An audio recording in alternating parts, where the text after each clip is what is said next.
This is Richard Melchizedek from Starseeds Changing the World, and I would like to introduce you to another episode of the Awaken New Earth podcast. Today we have a wonderful spiritual teacher and yogi, IndiPam, also Pamela, Tosh.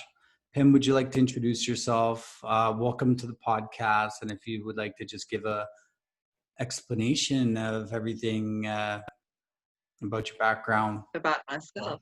Yeah. Thank you very much, Richard. It's been wonderful to be a part of this community, which in fact I came across on my way to Rishikesh last, and it was possible that I was on a train at the time when I connected with this starseed group and resonated with me. I was 44 at the time, and coming into this new awareness of also just being on my own, you know, really surrendering to our ancestors and to all those light forces, and going to Rishikesh with this amazing energy to serve.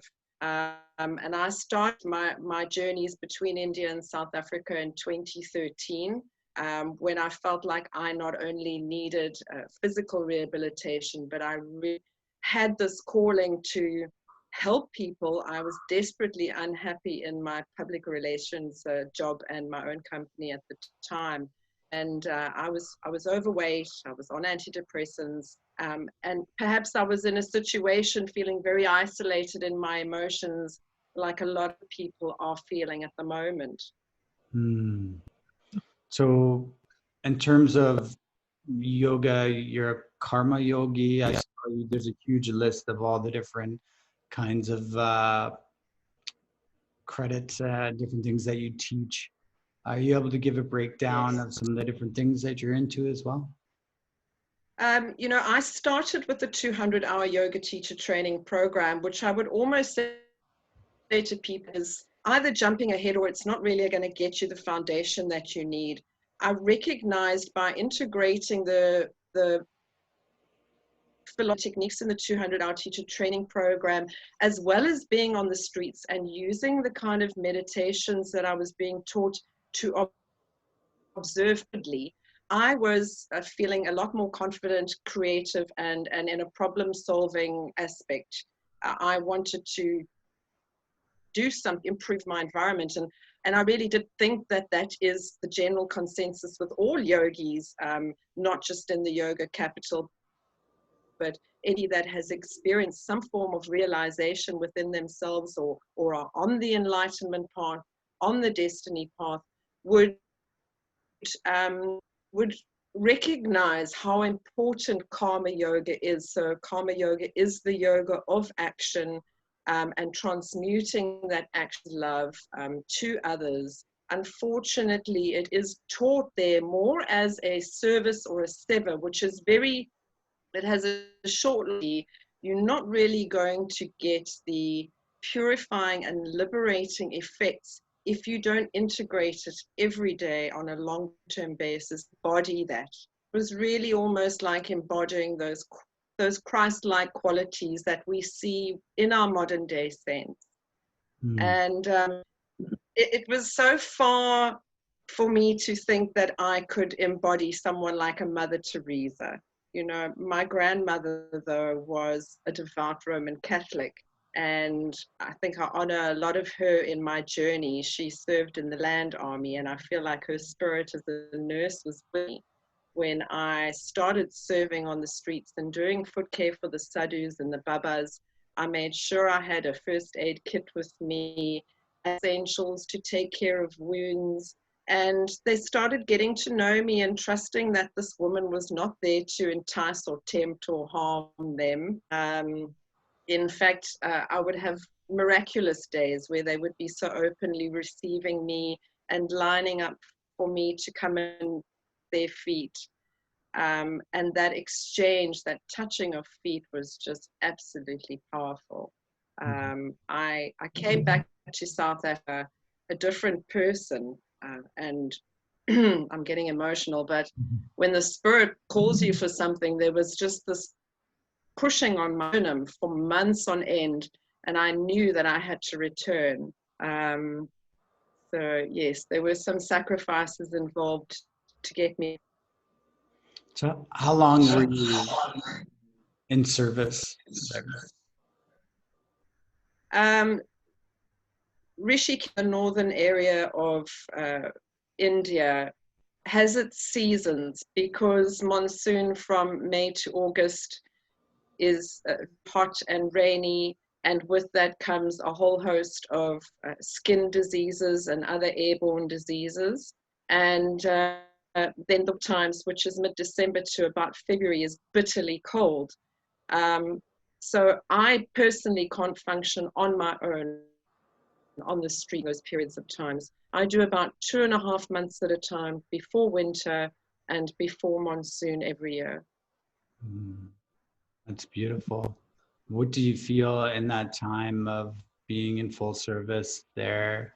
Were some of the greatest awakening moments or lessons or just advice you could share with our viewers through that experience of karma yoga?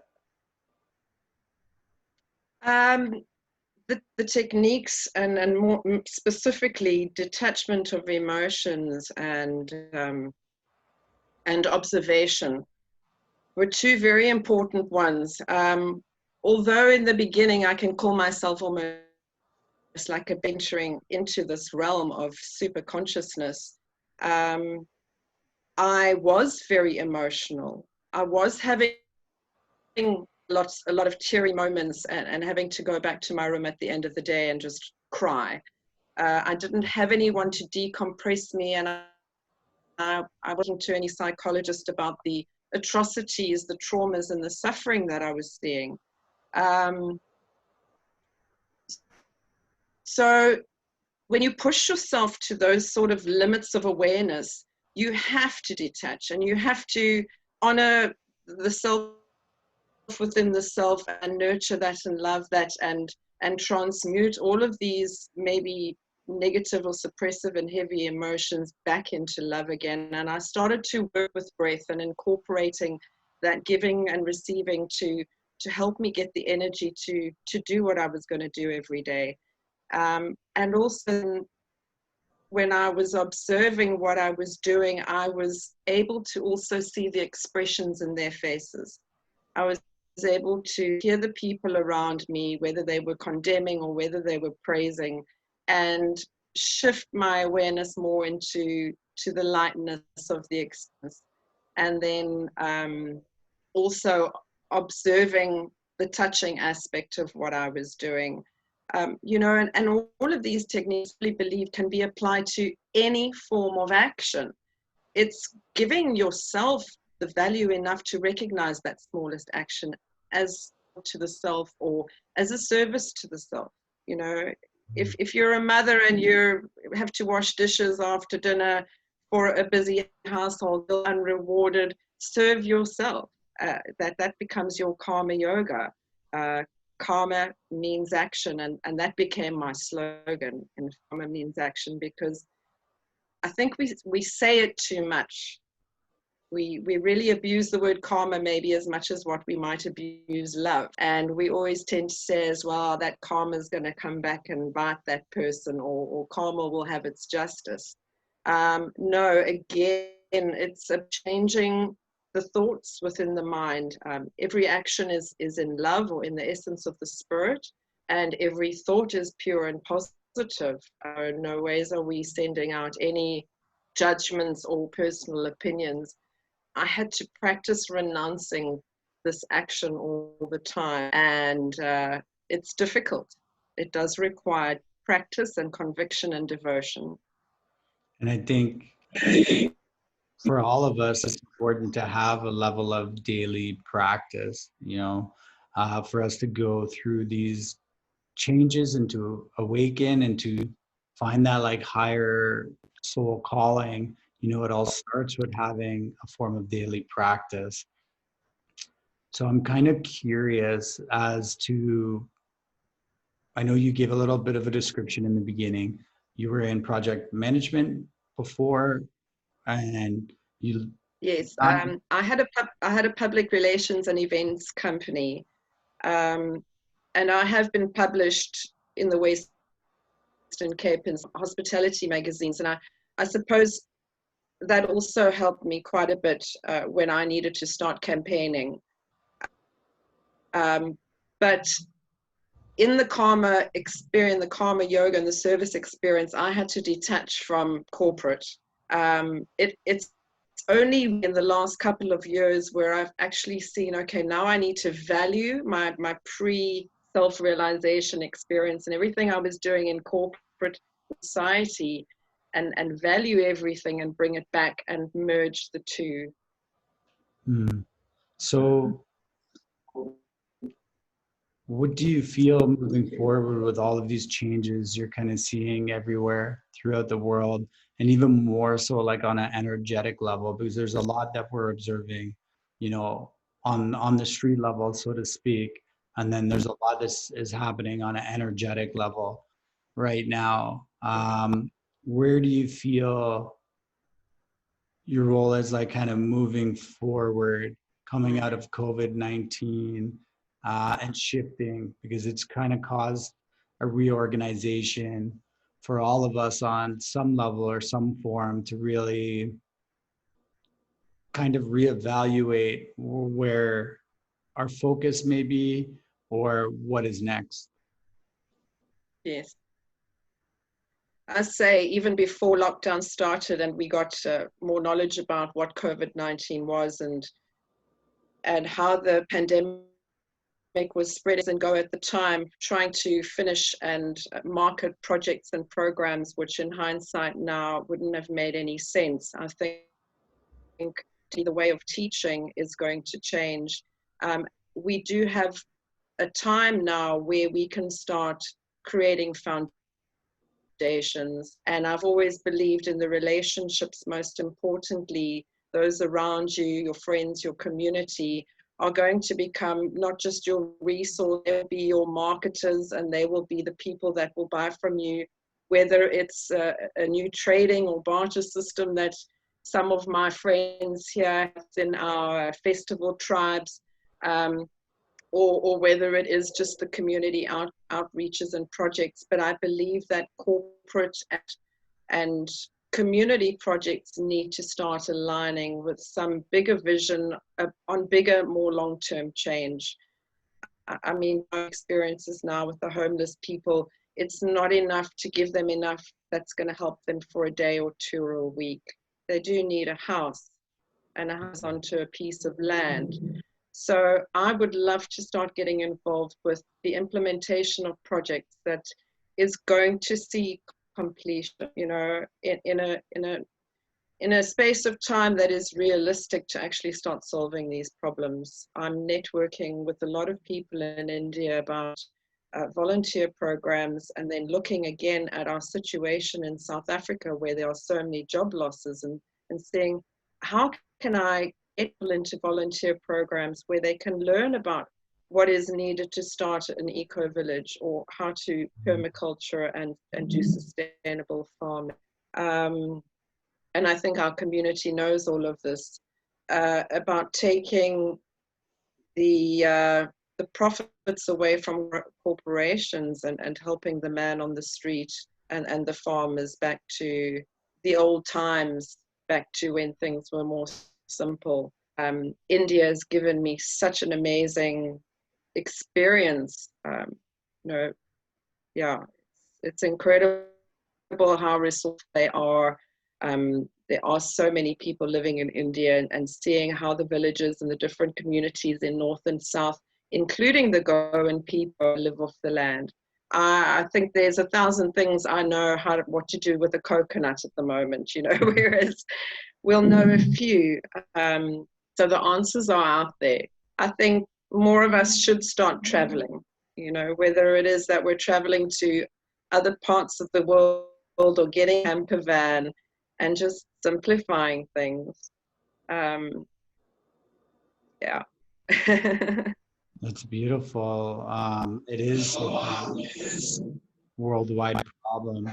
And I think in terms of painting a picture for everybody, just in some of the work like you were doing there, I know you were, there's quite a wide range of treatments that and help you were offering the homeless in India within that one particular region, and you also started up some animal welfare programs as well, which also is an extremely heart-touching subject to see the amount of stray dogs that they have within the area and the lack of care for all of the animals, and of course as well for the large homeless population there.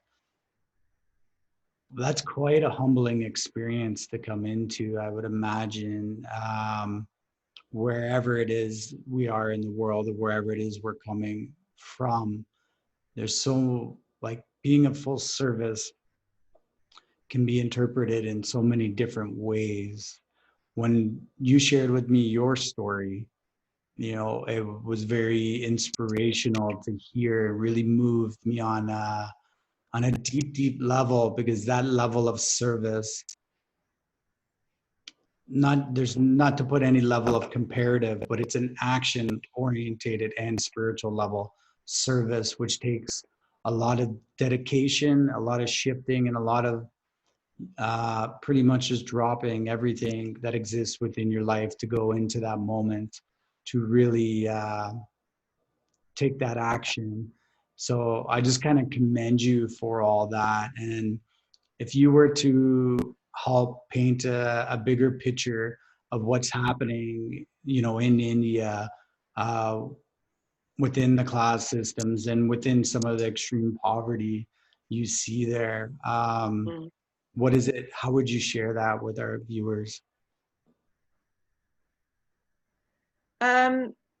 It can be so overwhelming sometimes, because I cannot fathom how a person gets to that state of neglect, or ends up with a broken leg, or a huge hole in the back of the head, or a gaping wound, for whether it's hours or days that the person has been suffering in this state, and that they can continue perhaps with the mentality of them being in this caste system, that they don't deserve help, or their God has put this them, and that's a burden that they're going to carry.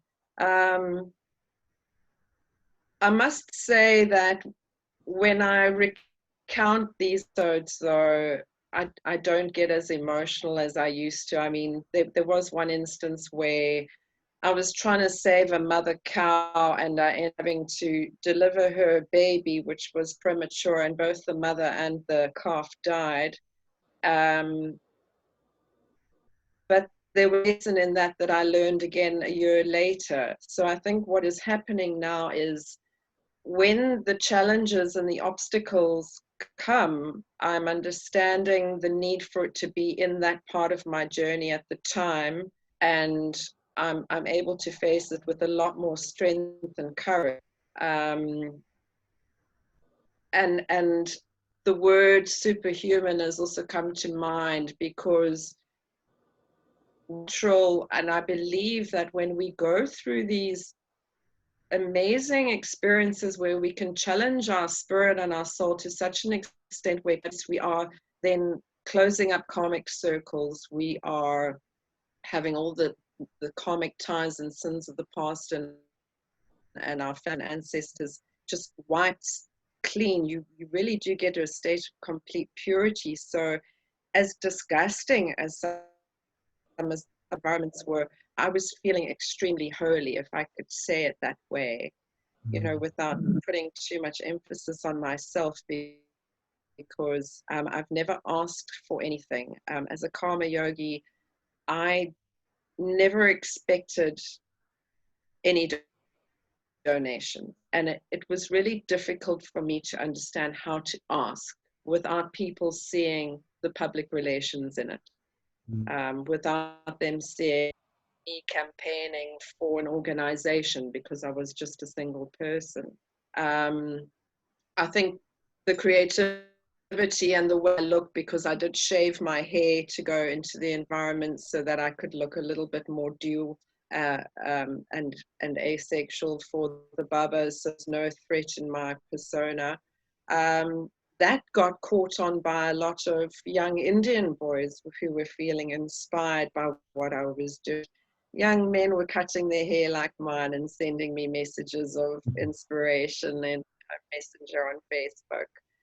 It was a very exciting time for me, but over there was no romanticism in it, and what I can show you in a picture, you don't the flies, you don't feel the heat, you don't smell the smells. I think that the senses that are so overpowering could push me into emotion more so than the action itself. Yeah. I'm just taking it all in. It's very powerful. So, Yes. in all of your practice, what do you feel is some of the greatest lessons or teachings that have come through for you up until this point? Because you have quite like an array of an experience um, and knowledge to do with all of it, from being a spiritual teacher to the corporate side to being hands-on in full service, assisting, and into action. There's a lot of people sitting around kind of like in this moment going through a life transition. There's like a great awakening happening right now, Yeah. whether it's, triggered by COVID-19 or, other reasons as well. What advice do you have for all the our family out there who is basically waking up, the life that they were living doesn't serve them? Yeah. They're realizing whether it's a 9 to 5 job, a relationship, or an aspect or an area of their life that has become so empty to them. And they're waking up to that fact now, something they put so much of their time and energy and investment into is not actually serving their highest like service or their highest level of joy or happiness. And they're coming into these moments now where they're awakening to this. So what kind of advice do you have for everyone that's in a moment of awakening right now? First of all, it's not easy. It's not easy to feel that you need to let go and sacrifice so much, but I think we must also put into perspective the millions or thousands, however you want to see your existence, that we have been so far removed from the essence of our being, our spirit, and the reality is that we don't need everything that we think we do. But this is not a lesson either that just spans the next 3 to 6 months. I'm going to change my life and go through transformation and come out one way or the other on the other side. It gets intrinsically meshed into your whole life forever, all your time on this earth. And I stopped to see the signs and the time and eating according to if it's breakfast, lunch, or dinner, because I'm listening to my body. And if I need sleep, I'll sleep earlier or later. It's about, first of all, letting go of everything and then finding a new way of being that works for you. How much are you willing to let go of? I did go through a very heartbreaking personal experience.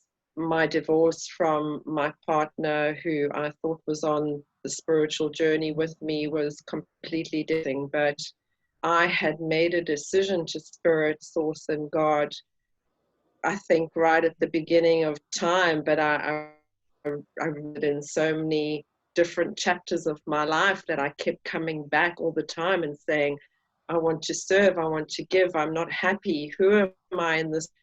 Why do I need these toxic people around me? And it was just, it's always the same answer. We can keep pushing over and over, as we do as humans, thinking we're entitled to having these big houses or 4 walls or 2 cars in the driveway. The earth is our home, and we are guardians, and we're of course guardians of the animals on this earth too. Once we start coming in line with our natural environment and living the way nature intended for us, it won't be so bad that we don't have this beautiful vase, or we're not drinking out of our favorite coffee cup. I must say, India's taught me to have interesting bathroom, toilet, and kitchen experiences.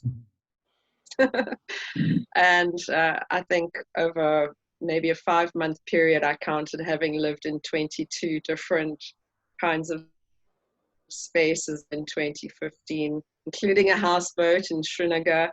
That's the thing. Once you get moving and once you free yourself up to move, there is a lot of responsibility involved in planning it. But once you get moving, you don't know where Spirit is going to take you. And it gets more and more exciting to know that the unknown is part of the adventure. Mm.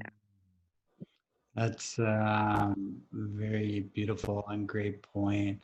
It's allowing that like divine unfoldment like to take place, because we get so caught up into that like boxed in reality or that boxed in schedule and a level of expectation of what it's supposed to be, what life is supposed to be, where we're supposed to be, and everything is kind of put onto a level of scale or grading to a certain aspect. And when we're able to detach from that and just know like, how are we coming into service today? What does that full service look like? And how can we really open to like ourselves on a level of our own soul growth and fulfill that? And when we come into an understanding of our life is actually like a mission of soul growth and learning, and part of that soul growth is that giving and that receiving and being able to receive and being open to our own level of self-love. So a lot of us tend to shadow or hide our self-love as we look for it externally, with fancy things, shiny things, big houses. And it really kind of takes us away from us and understanding that uniqueness, like your experience in traveling around, in all those different places, is far more valuable and awakening and than what you would learn in a book, or what you would Absolutely get from going and purchasing something, or from having a level of expectation that you had met. You kind of get into this point where you start breaking down all of those barriers of expectation and just allowing things to take shape, like you said. Yeah. And it's a beautiful process to get into. And are you ever thinking of writing a book on any of your experiences, or is this Yes, I did start writing a blog in the beginning 2013, which I'd love to extract parts from, as well as daily journals, and just recently creating some more awareness for my poetry and my music. I think it all comes down to the fact that we are healers. I truly believe this. When people say, what is the meaning of life, or what's your purpose on life? We're healers, and I believe we're brought into our families and environments to heal them.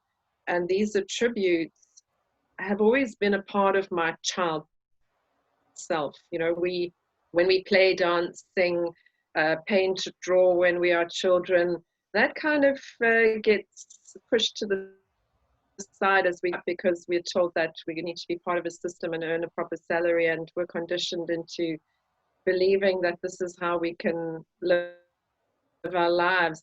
I think we must just encourage more artists within and amongst ourselves to inspire our own artistry in any way or form, and get out of our comfort zones. Yeah.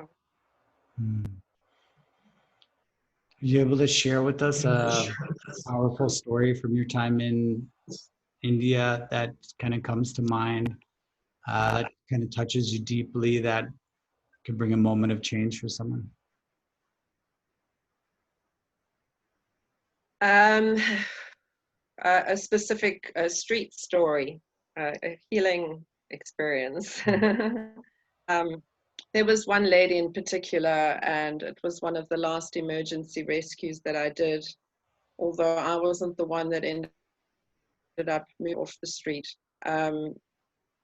I had treated her over 2 seasons by doing her toenails, and I still remembering her nails pink and giving her some clothes and hoping that she would also use the toiletries I'd given her to wash her hair. She had beautiful long hair down to her shoulders. And she was sitting on the banks of Treveni Ghat, which is a public ghat. A lot of families go there, but that particular was be about 100 families there. And there's an ashram, I think, that supply them with food from time to time. But when I arrived there on that particular day and noticed this huge gaping wound on the back of her head, I couldn't believe that she was still alive. The man next to her with some things from a pharmacy, and he was trying to cover it because it was exposed to flood and getting quite filthy. I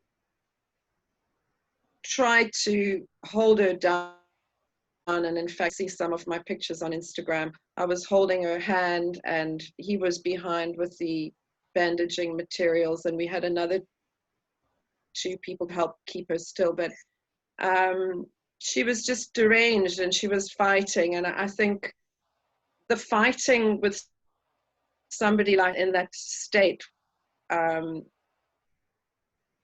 really leaves an impression, because all I'm there to do is help. And as I said, I just couldn't believe that she had so much fight and strength in her when this wound was about as big as my fist. And days later, she was eventually picked up by a local public society or whomever, and they took her to Shivananda Hospital, who then moved her to one of their community home resident areas for the homeless and for the aged. And I did see her briefly. In fact, I also got some photographs of how they started patching the wound. I tried to see her when I went again last year, but I wasn't able to. And there's just so many more other experiences like that, whether it involves dogs or children or people with leprosy. And I was always touching them. I didn't often wear gloves.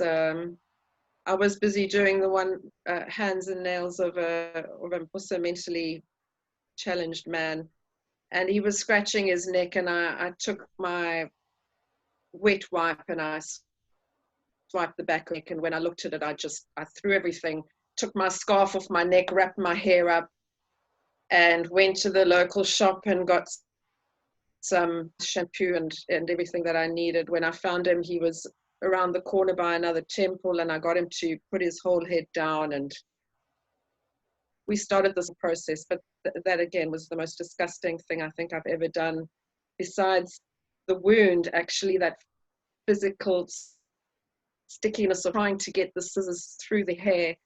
And then having one of the guards or one of the temple men come and shout at me and say, you know, get away from here, you're supposed to be doing this here. But this mental challenged man was sitting amongst all the other babas who could potentially lice from him as well, and he would have infected everybody around. So there would have been opportunity more for me to really get enjoyment out of these situations if I was getting more support from the community around me. The more that I was giving and trying to help and do the on-site care, the more I was getting condemned. So I was in conflict the whole time about what I'm doing here. I'm serving a culture I don't know anything about in a place that isn't my home. And again, still coming to do so. A lot of people ask me, why aren't you doing the same back in your own country? And I was working in retirement homes. This is where I learned to do feet. But I was charging those clients, and I could not charge for the service anymore because I transmuted it into my karma yoga.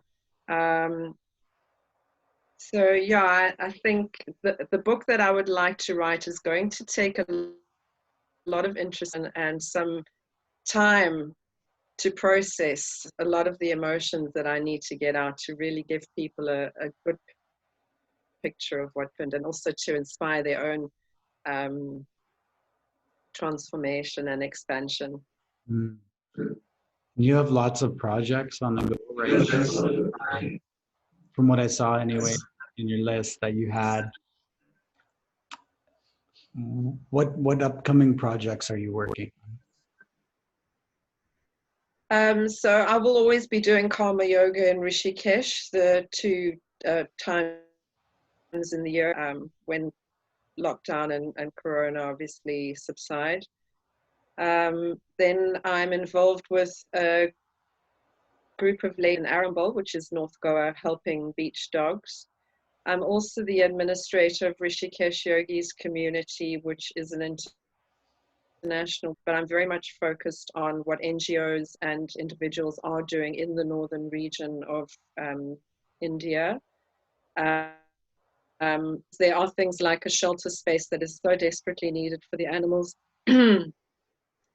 as well as proper emergency services to the region. And then I'm also extending myself to a lot of people here in South Africa, and I've just started working with a homeless community here, which is about a kilometer up staying. I think I'm really lucky to have the background knowledge in public relations and communications that I do. This is obviously creating a platform or an umbrella for other people to join me, collaborate with me, and yeah, I think that there will be much success with integrating these sorts of programs that I'm busy with now as volunteer retreats or journeys for people coming to India. And so how, for our viewers or anyone that would like to help you on your mission or be involved in some capacity, how do they get a hold of you? It would be great if they also send me a private message in Facebook, just so I can see who are instead of just making a donation. But international payments would be best to my PayPal account, which is paypal.me/IndiPam Love Project. Beautiful. Do you want any closing thoughts or uplifting words of choice to leave our viewers with? My motto is, what we do, who touch has a rippling effect. And we should never discount the smallest action being so important. We are we're habitual beings, and we've just, unfortunately, in this time where we are in fear and we are certain of what the future is going to be. So just be kind to yourself and just do that one little step at a time, one little action at a time, and reward yourself for it. Nurture and love yourself and be kind to yourself. And I'm just a button away if anyone needs advice. So I want to thank Pamela, Tosh for being on another episode of the Awaken New Earth podcast. And we will post your biography and all your links within the posting of this video. Just sending all of you so much love and gratitude. And I hope you're all having a blessed day today, whether that's in the morning, the afternoon, or evening. Aho, namaste, and blessed be. Thank you so much, Richard. God Thank you. bless you. Namaste.